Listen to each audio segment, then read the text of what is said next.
Hey, what is up, guys? It's MegaMesGX here, and we are going to be talking about deck count in Branded Despia. It's actually a question I've gotten a lot, so I figured I'd make a dedicated video to what is the correct deck count in Brand Despia. We're also going to talk about other Yu-Gi-Oh decks in general, so this is still general use for people. So, in general, Branded is a deck that people used to run at 40 cards, and then, as you guys have seen the last format or two, a lot of the builds that have been topping and doing the best have been 50 to 60 card decks. You see Yuri Diaz running the 60 card deck, getting top 16 at YCS Indy. You see Marat and Nightfall both respectively getting top 8 and top 16 at each other's countries' nationals. So I felt like, we definitely have progressed to a point where we see a lot of different builds, but, we still saw at YCS Raleigh, Clifton Land, resident branded player, also use a 42 card list to pilot himself to a top 16 finish at YCS Raleigh. So between all those choices, what is the best choice for Branded? Is it dependent on the format, or is it dependent on the player and the play style? Let's go right into it. We'll talk about the specifics and what you will get and what you will miss out on if you run a higher deck count in Branded and other Yu-Gi-Oh decks. So we're on the Lulu mat. We are going to be talking about 60 card Branded because right in front of us we have 60 card Branded. When you see 60 card Branded, you get to have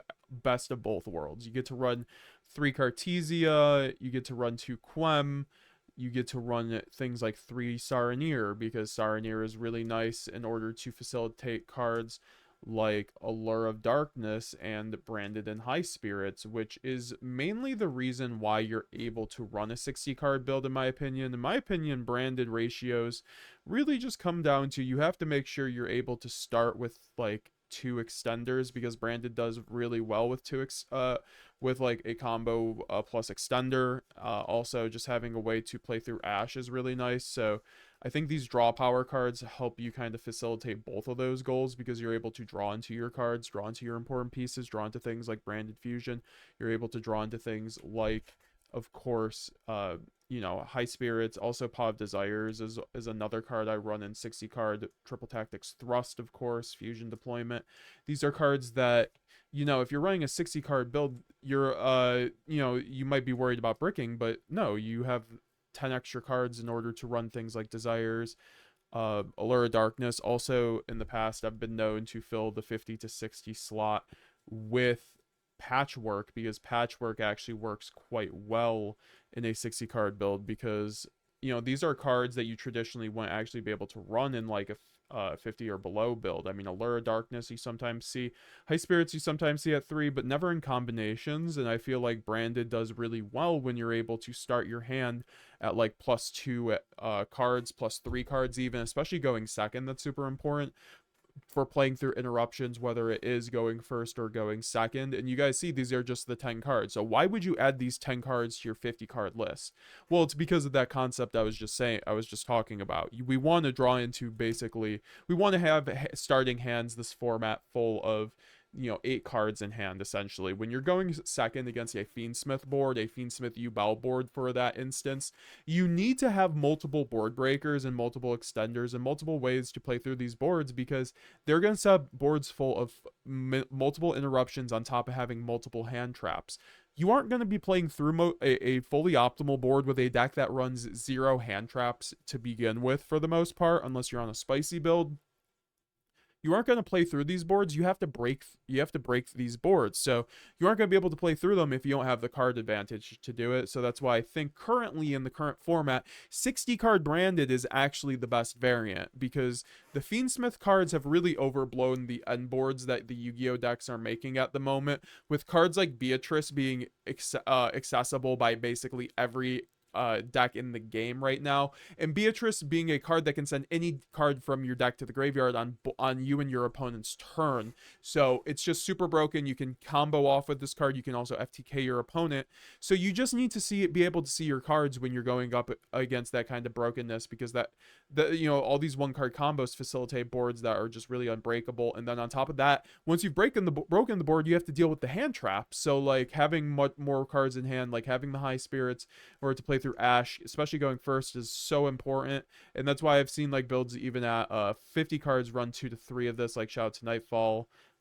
which I think is totally fine. I think it's just you want to run this card, you want to be able to run Dark Dragons in your deck and a high multitude of them because it's the best send, or at least a lot of high spirits targets.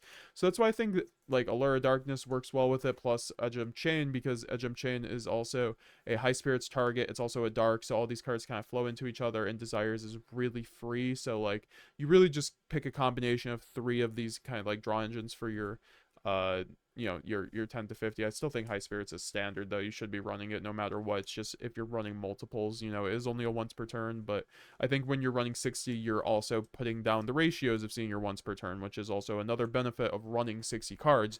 You aren't seeing your once per turns as much, so you can run things like high spirits at 3 more. You can run things like Saronir at 3. Mercurier at 2 it feels so much better in a 60 card build because you never draw both, and then you're always able to search one and banish one, which is super important. Also, when you're running 3 Shrouded Dragon, which is a lot of, it's kind of become standard now, I think it's a lot better in a 50 to 60 card build because you're seeing less of it. Also, you can run tech cards like a Stellar or the White Forest, because a Stellar really does benefit from a 50 to 60 card build because you're running more spells and traps, so you're able to start your hands with a lot more spells and traps. These are all spells, so when you're running 60 card build, this card just goes off. You always have extra spells. As you search the patchwork off of the Edgem chain, you have an extra Desires, whatever it may be. So I think, the 50, 60 card builds lets you run a lot more spicy techs as well. Now, there are benefits to the lower builds. We will talk about that, don't worry. I would say that there are downsides, though, because you have to run cards like Desires, so you have to play, or you don't have to, but when you're running that many cards, you might want to be, because you're going to be grinding through your deck. Your deck is all about searching, or kind of just extending to see all your combo pieces and build your hand. So in a 60 card build versus a 50 to 40 card build. So I think that running 2 branded in red becomes kind of standard, which can kind of suck if you see it going first 2 of them. But once again, if you run 60, that becomes kind of not really a factor. Also, what is kind of something I've noticed at 60 that is kind of unfortunate, it's a lot tighter than you'd think, because really when you go to 60, you're kind of just like adding to your deck draw cards at that point, because you don't really have room for draw cards at 50 or 40. To be honest, you aren't running Desires probably at 40. You could run it at 50 for sure. I think it's not bad, but I think it's still a bit dangerous. I think at 60 it does the best, so you don't have the highest chance of banishing your Albazes or fusions. Allure of Darkness is obviously something people have ran since Branded came out, and so I think it's fine to run in really any standard ratio, but it's all about the ratios, guys. So if you're running Allure of Darkness, you need to run 2 Tragedy or 2 Mercurier and 1 of each of the other, so you always have a banish target. And then also I think Allure just synergizes way better in a 50 to 60 card build because you're just running more darks and more ways to get to dark. So I think that is why you see these more in that kind of build, and why like 50 card builds of Alert with a branded have kind of like fallen off. I would say, though, overall, that like 60 cards allows you to give you the gas to be able to play through boards, and that's like super important. Now, you do lose to Droll a bit more in the 60 card builds, but as I said in my short recently, and as I've been making the point, Droll is kind of a fake card right now. Like, people will be running it at your locals, but if you go to a YCS, I don't think you're going to be seeing that much Droll, especially with Molt Charmy becoming a thing. I think people will be off of Droll once Molt Charmy Furos comes out, which is the max 3, because they're going to want to be able to draw their cards. The cards just don't work together, so I think that's totally fine in order to build more gas, and that's why I've kind of leaned back to the gas. I thought at the beginning of the format people would be on Droll, and people were at the beginning, but once you got to the better players, it was less and less. So I think that we don't really have to be afraid of Droll this format, and that's why 60 also works quite well. I think 60 has always worked pretty well, unless it's like super heavy format. You don't really have to be afraid of Droll. You can play around Droll. Like if you have a hand where you have a Luber plus 2 searches, you go normal Luber. If you're afraid of, if that hand loses to Droll, just go normal Luber. Because if they imperm you, then you can do your draw stuff and then hopefully get to Branded Fusion, I think. It's always like the thing you have to think about with the order of operations with branded. Like, yes, playing around Ash and Imperm is very important, but does this hand lose to a hand trap? Can I project that my opponent has a Droll in hand? Like, how confident are they looking? Did they use Droll earlier in the game, kind of thing? So it's always something you have to consider when you're running 60. So when you go down to 50, which has become really, I think, the standard for branded ever since Fire format, because people have recognized the need to be able to run more gas in your builds, because if you're at 40, you're kind of running out of gas, but you're obviously seeing your cards more. Um, at 50 cards, I'd say that you start removing a lot of the draw power. Like I said, you start removing like the edge imps. I think that's too big of a package. You start running the desire, removing the desires. You could still keep the allures, but it's kind of difficult. So I think that overall, a lot of builds have just been looking like when they're at 50 cards, kind of like this. You run 6 board breakers plus the plus like one way to play around Ash, whether it's like 3 high spirits or whatever, or obviously you do have the thrust. So I think that's kind of what the 50 cards look like, and it gives you actually, I think, a lot more versatility than the 50 cards, and it lets you see your side deck more, because one of the biggest cons of running 60 cards is that you don't see your side deck as much. That's definitely, you have to be confident in your skill with your main deck and build a main deck that is good going first and second when you run 60, especially because you just can't see guaranteed to see your side deck in 60. You can do things to mitigate the factor of having so many cards in your main deck by siding in 12 to 15 cards each time, but that also can lead to some clumping issues if you get some weird hands, and then also is not always guaranteed. But that is generally what I do recommend when you're siding with 60 card branded, is to side 10 to 15 cards, or else you are not guaranteed to really see anything. When you start siding 10 to 15 cards, you will start seeing your side deck. However, with 50 cards, it is, but also that makes it so there are very easy side patterns in 60 cards. You have those draw power cards if you want to side out your hand traps, or you have just like multiple high spirits, which you don't need going second, or multiple Mercurier. So I think 50 cards has an issue where you don't have those filler spots, quote unquote filler spots, because they aren't really filler, they get you there, but you're running 60, so you need things to filter through your deck and get you advantage. In 50, you don't quite have that luxury. So, but that could be a good thing and a bad thing. Like I mentioned, this means that we can see our side deck a lot more, which is very important when you're going second, especially if you lose game one. You need to see your cards, especially right now. You need to see your imperms, your nibs. You need to see your Phantasme, your Molcharmi, because you are going to get FTK'd in game 2 and 3 by a Beatrice, most likely, if not. So, or you can see your board breakers like Droplet or Evenly that you sided in, which is like the best side deck in branded.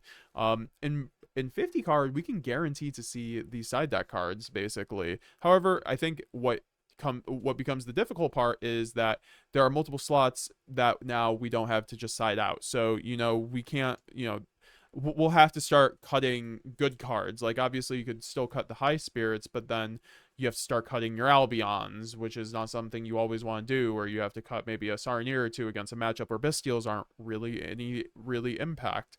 Or you could start siding out a Foolish Burial, or even a branded opening. So it's like, yeah, you have side deck slots, but you don't have that many side deck slots, and they're all coming from good engine for the most part.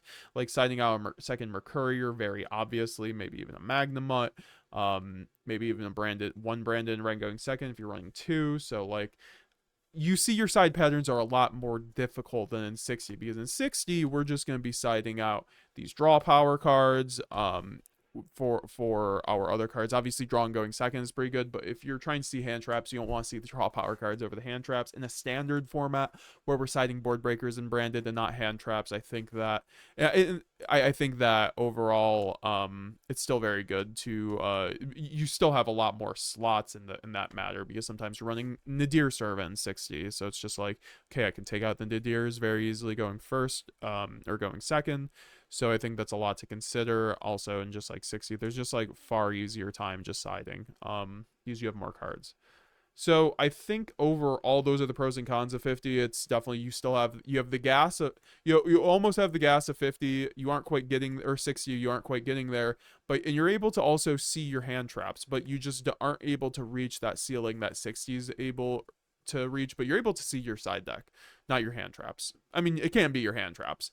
Now 40, what's the point of 40? Because at 40, we have to start cutting deep. You can't even run 2 branded in red, definitely not. You can't run double Saronir, definitely not. You're probably not running triple Albion. You're probably not running any more than 1 high spirits. So it's really difficult to run more than 3 Cartesia. Also, I'm going to keep it at 2, obviously, but it's really difficult to run 2 Quem at 40. Very difficult. You can't even run Kit, most likely. You could take out Magnuma at that point. you know, and at that point it's like, what are we even rolling with? So like, let's just see, like, is this even a 50 card build at that point?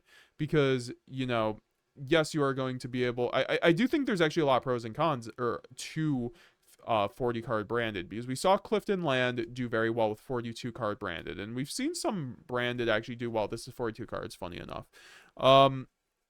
We saw Clifton Land do well. He ran a nice board breaker package to 9 board breakers besides the thrust of 3 triple tactics talents, 3 super poly, and 3 I think it was droplet, forbidden droplet.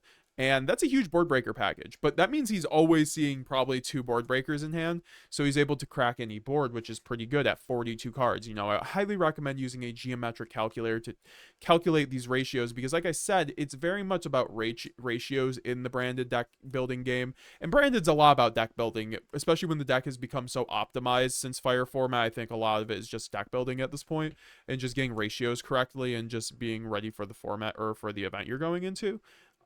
You can use a geometric calculator to figure out ratios to see, like, okay, if I have 60 cards, if I have 15 1-card extenders, what are my chances of seeing 2 of them, or hand traps, or really ways to play through Ash, and you can kind of go from there. And you'll see, even at 60 cards, you can actually keep up your ratios as long as you put in enough cards. You like, okay, so you're at 40 cards, I have 10 extenders. Well, at 60 cards, I need 15 to keep up that ratio of seeing it, kind of thing, just for example. Now, what's the point of running 40 cards? You're able to see your side deck all the time, which is super, super good, especially in a format where you aren't guaranteed to win game 1, and you could definitely get FTK'd game 2. So I think that I would say overall 40 cards is something that you would want to do if you're very confident in your main deck. But the thing is, you lose all your ability to play through boards, because you are really relying on your board breakers to carry you at that point. Yes, you have the engine, but your engine isn't going to be playing through much. You're going to be able to use Albaz, Mirror Jade, Ad Libitum, you know, things like that to help break the board in order to facilitate, and Guardian Chimera, obviously. But you don't have things like Patchwork, Allure, Darkness, Desires, multiple High Spirits to help, like, break the board throughout a turn. And yes, High Spirits is a board breaker because it puts Titaniclad in the graveyard. So I think that when you're in that kind of space where you're running 40 cards, yes, it's very nice, but you start seeing also a lot of your once per turn cards, because like I said, like Clifton Land was running was 9 board breakers. I tested a lot of those hands, and a lot of the time you will open the double board breaker, which is very good. But 40 cards, you don't have that many 1-card extenders. Your only 1-card extender is Branded Fusion 40 cards, unless you're running Nadir Servant somehow. So I think that becomes an issue for consistency. If you're winning the die roll a lot of the time, you're going to start just seeing hands that you lose to like 2 hand traps, which is not supposed to happen in branded. You're supposed to play through like 3 to 4 basically. So if you're losing to 1 to 2 hand traps, I do think that's pretty bad on the build. And I think in a hand trap format that we're in, that's why 40 cards has not been the play and really has not been optimal. So I think it's really an argument between 50 and 60 at this point. But if you do want to run a consistent build, I think that does work. Like we did release a deck profile that got a lot of views. Do appreciate that, guys. As 10K views on it now. Where we did a deck profile me going first place with a 40 card build, because I wanted to show you guys it's still very much possible, still very much good, because it's very good to see your side deck. And if you come into the event prepared, like I said, if you're very confident in that main deck, I think running 40 to 45 cards is just fine. You just got to know what you're coming in for, because if not, you're going to get really blown out by a bunch of Fiendsmith cards or whatever. You just need to be able to play through hand traps, which is the biggest thing. And board breakers aren't the best right now. Yes, they're good, but a lot of the time with Desiree, you need to have 2 board breakers. So if you're already going Super Poly Droplet or Super Poly Dark Ruler, you're already down 3 cards, you know, or best case scenario, Dark Ruler or Eclipse is really good. That's probably why I would run in a 40 card build right now if I were to make one. If you guys want to see one, let me know down below. Get this to 100 likes. I would run those 2, and that would do pretty good, because you would be at 4 cards still at that point, but that's still 4 cards. You know, I would still prefer to be at 6 after using board breakers going second because of Patchwork and Allure of Darkness, but there are lots of benefits because you are able to see your side deck. So guys, if you want to see more videos like this, let's just do a little summary. So basically at 60 cards, you're able to run more tech pieces. You're also running a lot more ceiling, a lot more gas, but you don't see your side deck very often. And also you can get weird clumpy hands sometimes, depending, because you are at 60, but obviously it is a to note, there's a caveat. If you do correct ratios, use a geometric calculator, and then also just test, I would say that you will be able to find ratios that work with 60 actually better than anything, and that's why this build sees the most success right now. 50 cards is also on a similar track. You see a lot. It has a high ceiling, but it doesn't nearly have as high of a ceiling as 60. You're losing out on going the +2, still going second. However, you have your option trees though at 50. You're able to run high spirits. You're able to run alert. You're able to run Mercurier. You're able to run these things to help, or maybe even 3 fusion duplication. So you're able to run spicier things than 40 while still seeing your side deck, which is very good. It's just your ceiling is lower. So it's definitely the best compromise between 40 and 60, and it's probably where I would recommend people to go. However, I have been personally on 60 this whole time. So if you are confident with branded, I'd say go with 60. At 50, definitely is, I think, the best starting ratio. And 40 is something where I would say at this point there isn't a huge point in running 40 because of the format we're in. If the format's power gets lower, we can definitely go back to 45, but we would have to have a lot of power creep get regressed, and I'm not sure if that's going to really happen, especially with Molcharmi Furos coming out. We're going to still want to stick with 50 to 60 even with that card, in my opinion. So I think at 40, obviously the benefits are you always see your side deck. You have very consistent ways to just open branded fusion. That's also one of the biggest things, is you're able to just open your power cards at 50 to 60 or 50 to 40. Like, you're able to see things like branded fusion. That's also a negative on 60. You're just not able to open your branded fusion. You have to search into it, which is that can be bad, right? Because you play into Droll more. So that's another negative on 60. But obviously, depending on the format and the deck build, you can play around Droll just fine. It's just like 50, you're able to just always open branded fusion. At 40, you're always able to open branded fusion, which is highly important. If you're able to open branded fusion, then your search cards can be used for other things, and then you can get in a more insulated combo or way to break your opponent's board. And at 40, you're just cream of the crop. You're able to open up branded fusion. However, the negatives are you have way less of a ceiling. You are not able to go into hands that are able to plus going second, so it's much harder to break boards. You're having to rely on board breakers, so you're having to use your board breakers and then hope that does it, and then with it being a hand trap format, you lose to a lot of hand traps after using your board breakers and not having a lot of cards in hand. So there are definitely benefits to 40, the consistency, and you also do see a lot more one-ofs clumping. So 40 has kind of a similar clumping issue to 60, so that's why 50 might be the best overall middle ground. But I hope we kind of answer everybody's question on should you run 40, 50, or 60. I kind of gave an outline for, like, if you are in that type of place as a duelist, that's probably where you should lean towards. So I'd say overall 50 or 60. But yeah, guys, see you guys later.